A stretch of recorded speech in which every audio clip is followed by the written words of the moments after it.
তুমি security গার্ডে job, তুমি আমাকে কি বলছো এতদিন? মিথ্যা কথা বলছো তুমি আমার সাথে। তোমার সাথে আমি এই জন্য রিলেশন করছিলাম, এরপর দিন তুমি আমার সাথে মিথ্যা কথা কেন বলছো? প্রতারক। কি শুনবো তোমার কথা?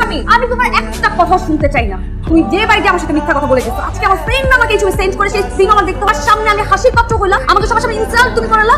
তুমি এইটাই চাইছিলে আমার সাথে আসতে? মানে এখানে কে জানবে? আর জানার কে বাকি আছে? সবাই জানুক না তুমি আমার সাথে এরকম প্রতারণা করছো। ও আচ্ছা আচ্ছা, আমি তো এখন বুঝতে পারতেছি কেন তোমার বাপ দাদা সকালবেলা ঘুরতে করতে কেন চা রুটি খায়। তুমি এই জন্যই খাইছো ফকিন্নি। তুমি আমার সাথে ডে বাই ডে মিথ্যা কথা বলে গেছো প্রতারক। আমি তোমার চেহারা নেক্সট টাইম আর দেখতে চাই না। সিকিউরিটি গার্ড, তুমি না বলছো তোমার ভাই চাকরি করে, তোমার সাথে সিকিউরিটি গার্ড চাকরি করে, ধরবা না তুমি আমাকে। নেক্সট টাইম কোনো যোগাযোগ করবো না সিকিউরিটি গার্ড, প্রতারক।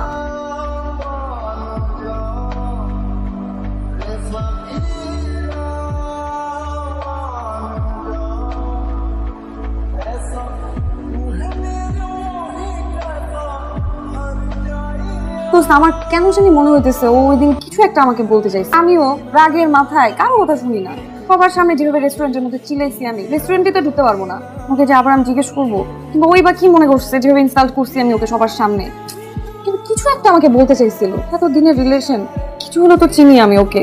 ও অনেক ডিফারেন্ট। আমার কাছে কেন জানি মনে হচ্ছে এর পিছনে কোনো একটা রিজন তো আছেই অবশ্যই। তুই এখনো এই চিটারটাকে নিয়ে বসে আছিস, বুঝলাম না প্রবলেম কি তোর? একটা ফালতু ছেলে কাজ করে সিকিউরিটি গার্ডের, আর ভাবটা নেই কোন যেন ভিআইপি আসছে, আর এই ফালতু একটা ছেলের কথা মনে করে তুই এখনো মন খারাপ করে বসে আছিস। আমি বুঝলাম না তুই এমন কেন করছিস। না, কথা ওই জায়গায় না।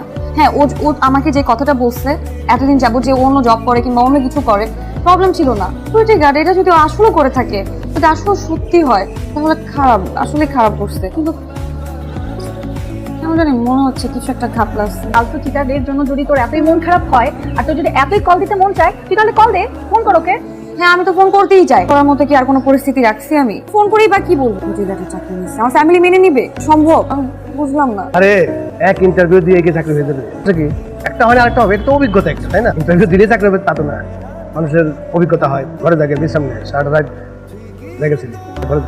বারবার কইছি এই জায়গায় না যাই, এই জায়গায় না যাই, এই জায়গায় না যাই।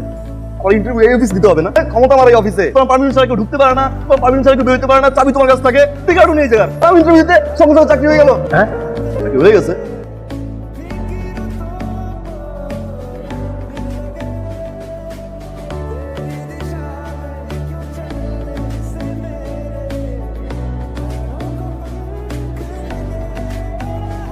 ইন্টারভিউ তো দিয়েছি, কি প্রশ্ন করছি? কি নাম দিয়ে বললাম এই বিল্ডিং এর সিকিউরিটি গার্ড। তোর নাম কি? সহজ প্রশ্ন করছি। তোর দিছি মনে করলে বিয়ে হয় না। মনে হয় কোনো সমস্যা আছে? তুমি আমার কথা বলতেছো? বড় ভাষাতে মস্করা করো। চাকরি একটা পাইছো দেখে মানে তাল গাছ হয়ে গেছো। ফাল ফাইতে করছ কি? আমি তো সিরিয়াসলি জিজ্ঞেস করছি, কি জিজ্ঞেস? আমিও তো সিরিয়াস নিবে। এগুলো প্রশ্ন করছ তোরে? এটা প্রশ্ন করছে, অ্যানসার দেওয়ার পর চাকরি হয়েছে। চাকরি কেন হয়েছে? তো বাচ্চা থাকতে খুব খুশি। ওকে ইয়ে করিস, শার্ট প্যান্ট কিনবি। এটা শার্ট নেবো না, ঘড়ি কিনবি, শার্ট প্যান্ট কিনবি। একটা আমি দিয়ে স্ত্রী আমি কিছু টাকা আলগা তুলে রাখছি, কালকে কিনবি। একটা স্ত্রী কিনতে দিব সকালবেলা, আমি প্রতিদিন খাবো স্ত্রী দিব। তো অফিসিয়াল বস সারের মধ্যে দিব। খুশি হন? আমি একটা সিকিউরিটি গার্ড, আমার ভাই এত বড় বস, আমি খুশি হবো। জলে আমার চলে খাও আর নিচে বানাইছো এটা কেন? আমি দিতেছি, খুশি হবো। আচ্ছা অল্প একটু নাও। সরি, এই যে কাম করছে আপনি।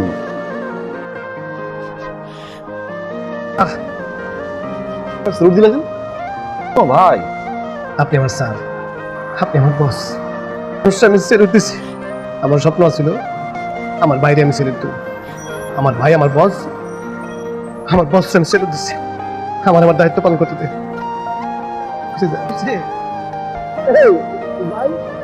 দুধ চিনি বানাই দিয়ে তুই কি চিনি কম কাজ রেগুলার রেস্টুরেন্টে আসলে ঠান্ডা কেন? ঠান্ডা কমে চাইছি, কবি আবার ঠান্ডা করে দিল। কফি তো দিছে, আইসক্রিম দিল ঠান্ডা। আর এটা কোন কফি? জানি কফি তোমার ঠান্ডা খাচ্ছে। বলছো কি অবস্থা?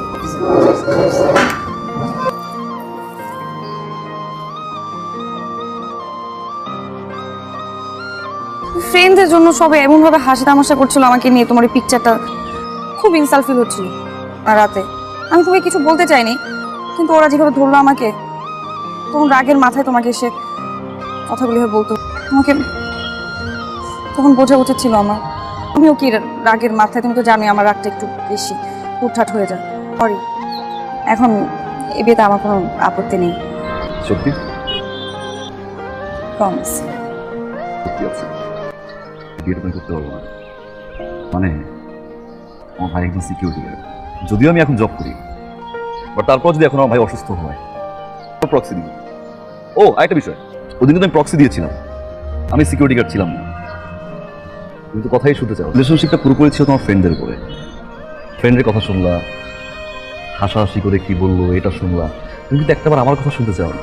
বার ট্রাই করেছিলাম, নিজে কিন্তু সুযোগ দাওনি। ফেসবুক থেকে শুরু করে হোয়াটসঅ্যাপ নাম্বার সব কিছু ব্লক করে রেখেছে। যা খুশি তুমি বলে ব্রেকআপ করে ব্লক করে রেখে দিলে। যাকে আমি ভালোবাসছি জানতে পারলো যে আসলে আমি একজন সিকিউরিটি গার্ড, সে আমাকে ছেড়ে চলে গেল।